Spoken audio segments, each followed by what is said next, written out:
Neurotransmitters of the autonomic nervous system and their receptors.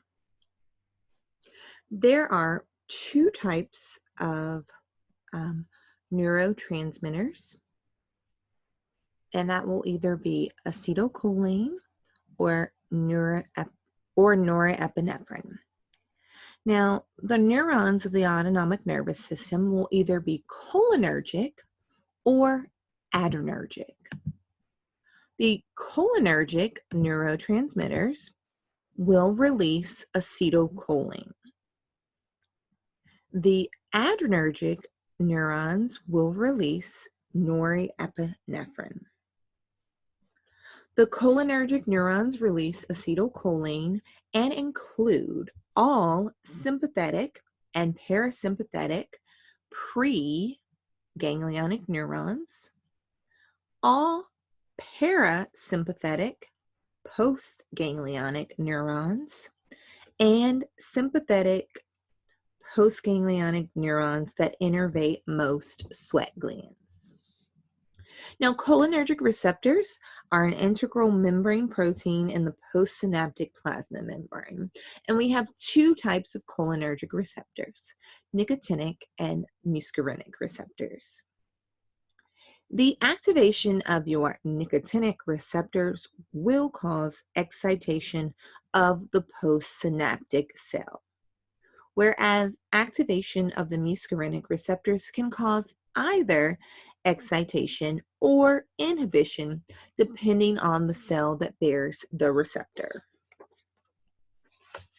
Now, the adrenergic neurons will release norepinephrine and includes most of our sympathetic postganglionic neurons.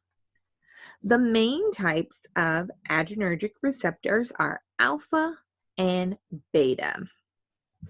These receptors will be further classified into the subtypes of alpha 1, alpha 2, beta 1, and beta 2. There's also a beta 3, but it's very uncommon or rare. Actually, I should say it's only in a specific instance, so we will talk about it, but we don't show it on our list here.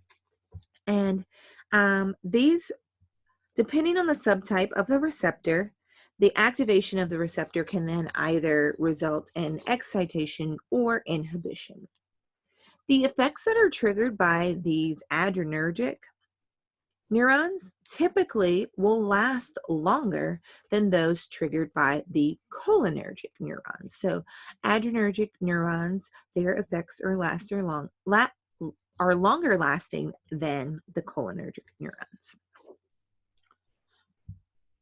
Your book has so we have an image here just to show you the norepinephrine being released, acetylcholine being released, and acetylcholine being released.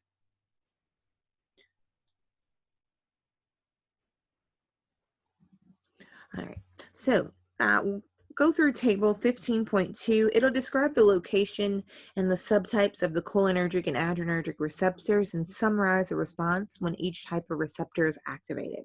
You will want to know some of the major locations that each receptor has, and then of course the effects, whether it's excitation or whether it's inhibitory and so forth. And so, of course, you can put your beginning rules here about excitation or inhibition along with what you're reading and learning here.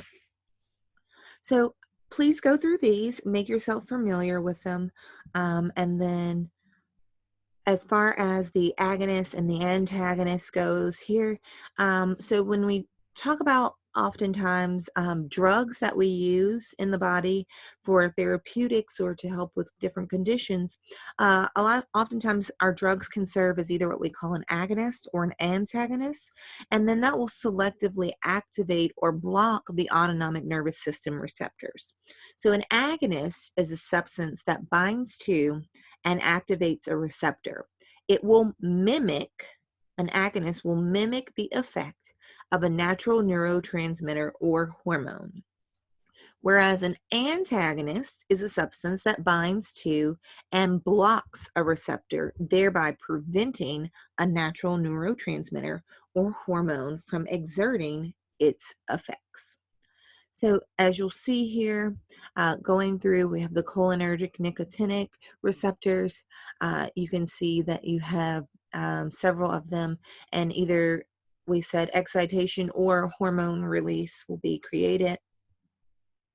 And then the alpha 1 adrenergic, the alpha 2, beta 1, beta 2, and then the beta 3 I mentioned is simply going to be brown adipose tissue creating thermogenesis, and brown adipose tissue uh, is found in children or infants, and so this is a specific cause or a specific place, so not as common as your beta 1 and beta 2. Those are the things you want to make sure you understand. Beta 3 only in brown adipose tissue.